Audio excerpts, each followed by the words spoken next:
माता पिता ये चाहता है कि उनके बच्चे अपनी स्टडीज़ में, अपनी लाइफ में अच्छा करें।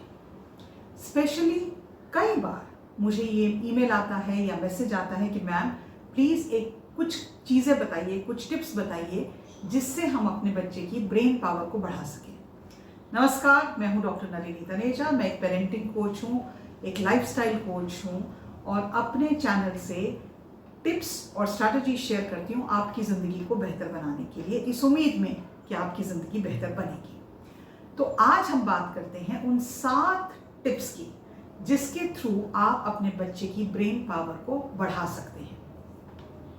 मेरा ये मानना है, as a teacher for many years, मैंने 18 साल से ऊपर टीचिंग की है और अब पेरेंटिंग कोच होते हुए, एक पर्सनल डेवलपमेंट कोच होते हुए, मैं ये मानती हूँ कि हर इंसान में वो क्षमता है कि जो वो चाहता है वो कर सकता है। उसको एक स्ट्रक्चर चाहिए, उसको इम्प्रूव करने के लिए कुछ सिस्टम्स चाहिए और कुछ टिप्स चाहिए।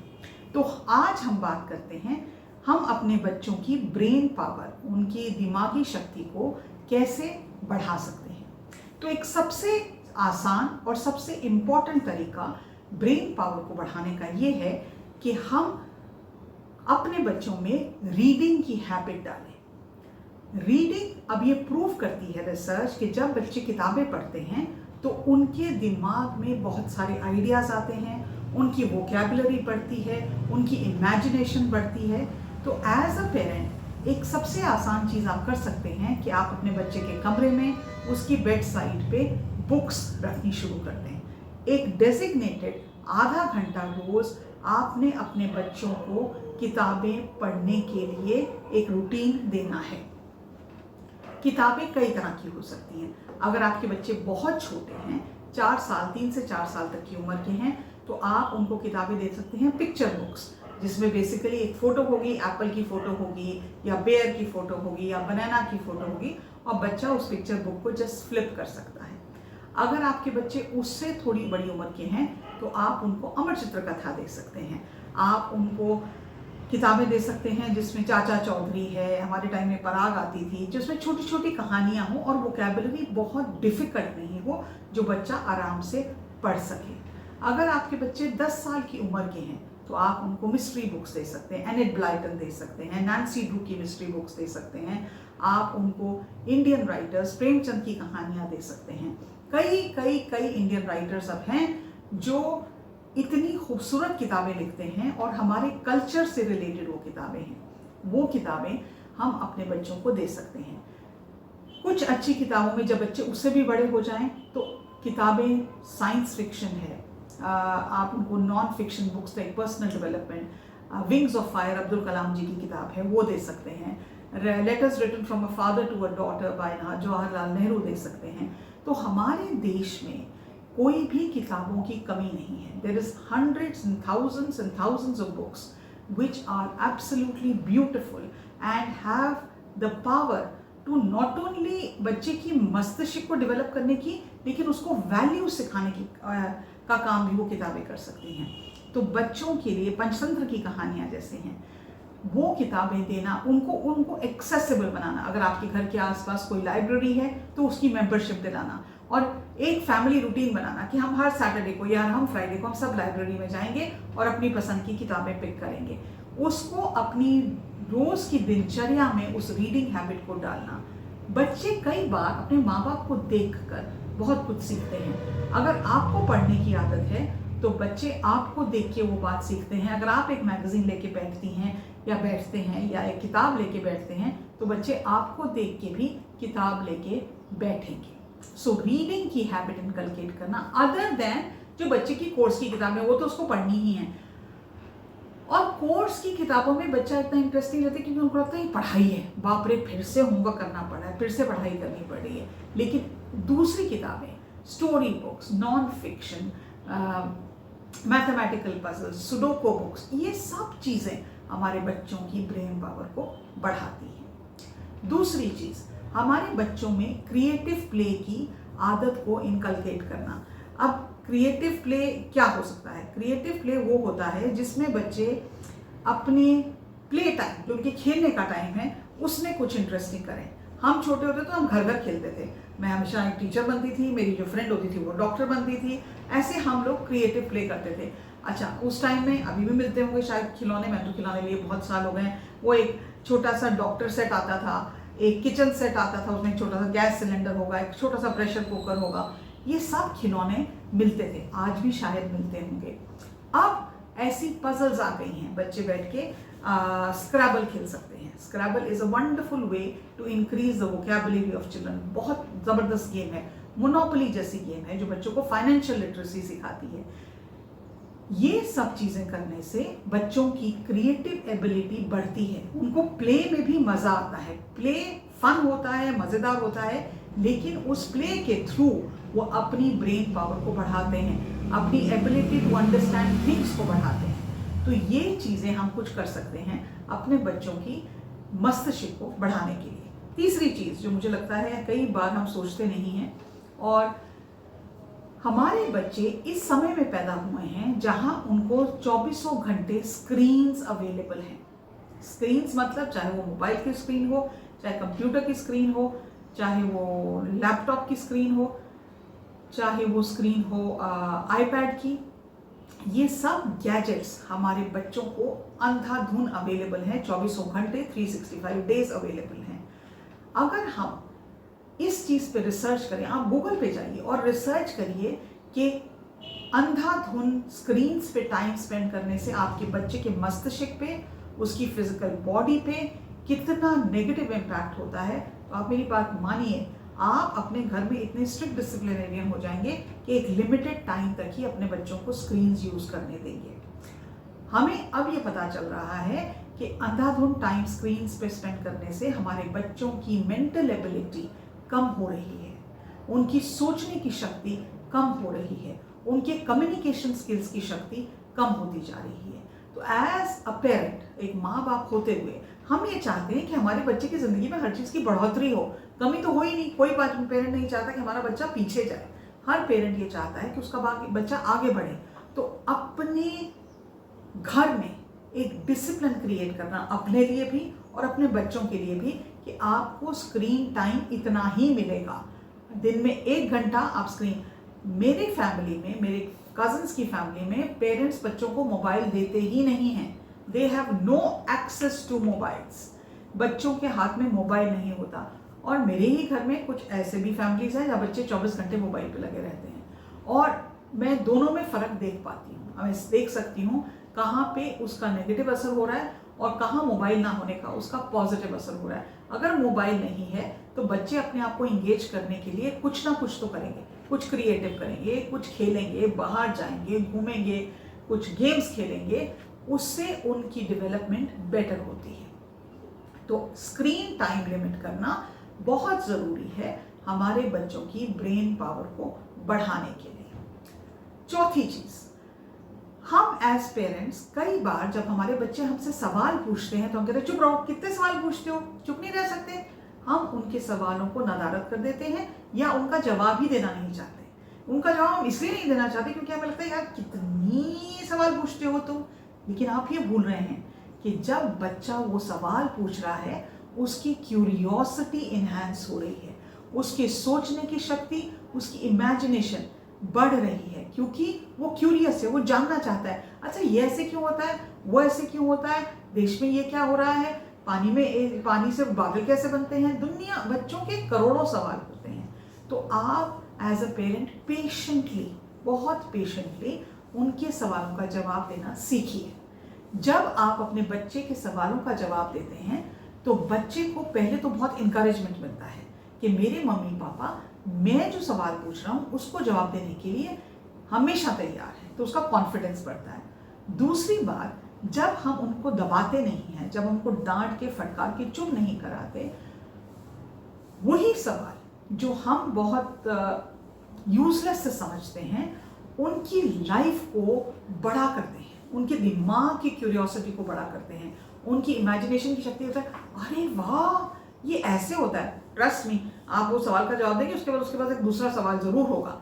अगर आपको वो बात नहीं पता है या आप कई बार थके हारे आए हैं तो आप अपने बच्चे को इनकरेज कर सकते हैं कि बेटा नेक्स्ट टाइम जब हम लाइब्रेरी में जाएंगे या नेक्स्ट टाइम जब आप किताब खरीदने जाएंगे तो हम आपके लिए साइंस का इंसाइक्लोपीडिया खरीदेंगे, या हम एक डिक्शनरी खरीदेंगे, क्योंकि कई बार बच्चों को वर्ड्स नहीं समझ में आते, तो उसको ये समझ में आता है अच्छा अगर मेरे मम्मी पापा को ये नहीं समझ में आता तो बुक में उसका जवाब है। तो कहते हैं ना killing with two birds with one stone. आपने एक तरफ से उसको रीडिंग की एबिलिटी को बढ़ाया, एक बार बुक रिकमेंड करने का, दूसरे आपने उसकी क्यूरियोसिटी को बढ़ावा दिया है। हमको ये समझना बहुत ज़रूरी है एज अ पेरेंट कि बच्चे की दिमाग की पावर अगर बढ़ती है तो उसकी स्टडीज़ पे डायरेक्ट इम्पैक्ट होता है, वो एकेडमिकली अच्छा करना शुरू कर देता है। और हर पेरेंट ये चाहता है कि हमारे बच्चे के मार्क्स अच्छे आएँ, जबकि मुझे नहीं लगता कि सिर्फ मार्क्स अच्छे आना ही एक मापदंड होना चाहिए हमारे बच्चों की इम्प्रूवमेंट का। हमारे बच्चों की इम्प्रूवमेंट के कई मापदंड होने चाहिए, मार्क्स उनमें से सिर्फ एक है। तीसरी बात, पांचवी बात जो मुझे लगता है हमें बहुत ज़्यादा सोचनी चाहिए वो ये है, हम अपने बच्चों को, क्योंकि आजकल के ज़माने में इतने लैपटॉप्स हैं, इतने कंप्यूटर्स हैं, इतनी मोबाइल फ़ोन्स हैं, बच्चे घर से बाहर नहीं निकलते हैं। बच्चों का जो एक्टिव लाइफस्टाइल, हम छोटे होते थे हम पिट्ठू खेलते थे, हम विषमृत खेलते थे, हम वो खेलते थे, पकड़म पकड़ाई खेलते थे।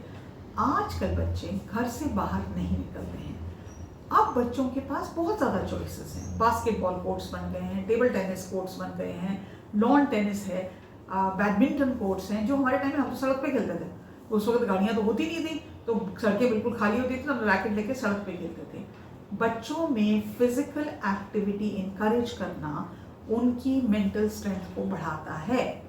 अगर हम अपने बच्चों को फिजिकल एक्टिविटी करने के लिए, स्पोर्ट्स खेलने के लिए अगर हम उनको इनकरेज करेंगे तो एक तो उनकी बॉडी फिट रहेगी, फिजिकली उनमें एनर्जी ज़्यादा होगी, उनमें चीज़ें करने की क्षमता ज़्यादा होगी, क्योंकि एनर्जी ज़्यादा है, क्योंकि फिटनेस ज़्यादा है। वो उन सब चीज़ों को मिलाकर उनकी मेंटल एबिलिटी को इम्पैक्ट करेगी। ये साइंस प्रूव करती है, रिसर्च प्रूव करती है कि जब किसी भी तरह की फिजिकल एक्सरसाइज करते हैं तो हमारी खुश रहने की एबिलिटी बढ़ती है। हमारी बॉडी में कुछ सर्टन केमिकल सिक्रीट होते हैं जिससे हमें हैप्पीनेस फील होती है, एक जॉय फील होता है। तो हम अपने बच्चों को, चाहे वो वॉकिंग हो, चाहे रनिंग हो, चाहे डांसिंग हो, किसी ना किसी तरह से उनकी फिजिकल एक्टिविटी को इन्हांस करना, 1 घंटा रोज बाहर खेलना बच्चों के लिए अनिवार्य करना चाहिए। उनको हमें एक रूटीन में सेट करना है कि उन्हें ये चीज़ तो करनी है ही। छठी tip, there are many kinds of creative skills. बहुत सारी ऐसी चीज़ें हैं जो हमारे बच्चे की दिमाग में, उनकी ब्रेन को इन्हांस करने में काम आती है। क्रिएटिव स्किल्स का क्या मतलब है, या क्रिएटिव हॉबीज का क्या मतलब है? Dancing, music, playing an instrument, coding,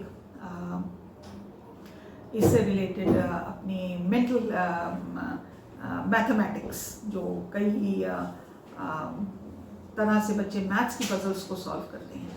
ये सब चीज़ें ऐसी हैं जो हमारे बच्चों को एक क्रिएटिव आउटलेट देती हैं, कुछ ऐसी चीज़ सीखने का जो उसको एंजॉय भी करते हैं और उनकी ब्रेन को भी बेटर वायर करते हैं। सितार बजाना सीखना, अब जब बच्चा सितार बजाना सीखेगा या गिटार बजाना सीखेगा, उसकी कंसंट्रेशन बेटर होगी, उसका फोकस बेटर होगा। हारमोनियम बजाना सीखना, गाना सीखना, all these things are creative hobbies, all these things are creative skills।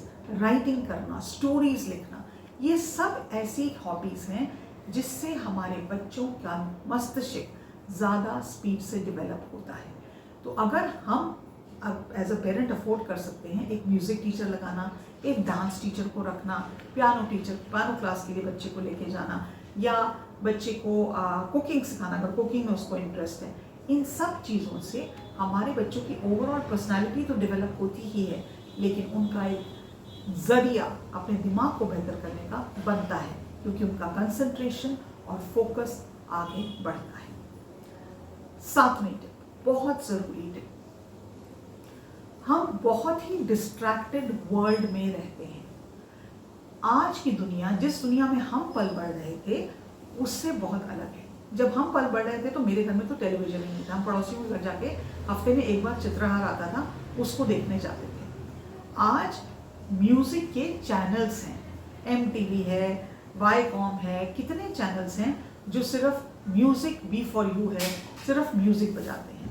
ऐसी सब्सक्रिप्शन चैनल्स हैं, चाहे वो अमेजॉन प्राइम है, डिज्नी हॉटस्टार है या नेटफ्लिक्स है, जिसमें हम सारा टाइम पिक्चरें देख सकते हैं, सारा टाइम डॉक्यूमेंट्रीज देख सकते हैं। अपने बच्चों को बहुत आउटस्टैंडिंग डॉक्यूमेंट्रीज दिखाना उनके दिमाग को अच्छा बनाने में बहुत बेनिफिशियल होती है।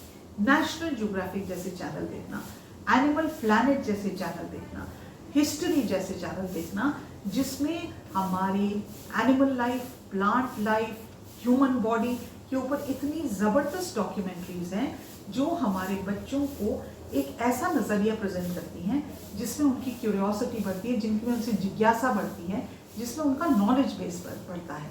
हम जब अपने बच्चों को ये सब अपॉर्चुनिटीज़ देते हैं, इतने मीडियम्स देते हैं सब सीखने के लिए, तो हमारे बच्चों की अटेंशन डाइवर्ट या डिस्ट्रैक्ट नहीं होती है।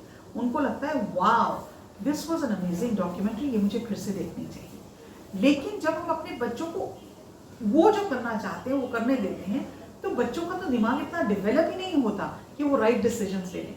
अगर आप एक बच्चे को मॉनिटर नहीं करेंगे तो वो 24 घंटे गेम्स खेलेगा, क्योंकि वो गेम्स उनको इंटरेस्टिंग लगती हैं, गेम्स उनके लिए फॉर्म ऑफ एंटरटेनमेंट है। तो बच्चा 24 घंटे, अगर हम उनको राइट डायरेक्शन नहीं देंगे तो हमारे बच्चों का बिगड़ना बहुत आसान है, हमारे बच्चों का मेंटल डेवलपमेंट होना बहुत मुश्किल है, क्योंकि वो तो वही चीज़ें करेंगे जो आसान है और जो वो उनको मोमेंटरी प्लेजर देंगे। Last but not the least, जिस समय में हम रह रहे हैं, हमारे बच्चों की मेंटल हेल्थ पे ध्यान देना, उनकी मेंटल स्टेबिलिटी पे ध्यान देना बहुत ज़रूरी है। आपको एज अ पेरेंट अपने बच्चे से बात करना कि वो मेंटली कैसे फील कर रहा है। यूजुअली बच्चे तो इस बात का जवाब भी नहीं दे पाते, मेंटली फील करना क्या होता है, मैं तो ठीक ही हूँ। लेकिन उसका अगर मूड वेरिएशन होता है, लड़कियों के हार्मोनल चेंजेस होते हैं, बॉयज़ के प्यूबर्टी में हार्मोनल चेंजेस होते हैं, उनकी बॉडी डिफरेंटली डेवलप होती है, उनसे वो बातें करना, उनसे ये बताना कि 5 मिनट रोज़ चुपचाप आपने आपके साथ बैठना बहुत ज़रूरी है। चाहे आंखें बंद करो, चाहे नेचर वॉक के लिए जाओ, चाहे तुम कोई ब्यूटीफुल म्यूज़िक सुनो, लेकिन अपने आप के साथ बैठना, अपने आप के साथ बैठ के अकेलापन ना महसूस करना, ये बहुत ज़रूरी है। हमारे बच्चों को समझाना, हमारे बच्चों को समझाना माइंडफुलनेस क्या होता है, हमारे बच्चों को समझाना मेडिटेशन क्या होता है, हमारे बच्चों को ये समझाना स्लीप उनकी वेलबींग के लिए कितनी ज़रूरी है। ये सारी इंफॉर्मेशन आप एज अ पेरेंट ही दे सकते हैं, क्योंकि उनके फ्रेंड्स को भी इनके बारे में कुछ नहीं पता। स्कूल की टीचर के पास इतना टाइम नहीं है कि वो अपने एक एक बच्चे के साथ बैठ के ये वार्तालाप करे। बट एज अ पेरेंट आपकी ये ड्यूटी बनती है कि आप अपने बच्चों को बैठ के इन चीज़ों के बारे में बताएं, उनको प्रैक्टिस करने की अपॉर्चुनिटी दें। ये कुछ टिप्स हैं आपके बच्चे की मेंटल ब्रेन पावर को बढ़ाने के लिए, उसकी ब्रेन मस्तिष्क की शक्ति को बढ़ाने के लिए। इन टिप्स को फॉलो करेंगे तो आपको 100% इम्प्रूवमेंट दिखेगा। आज के लिए इतना ही, नमस्कार।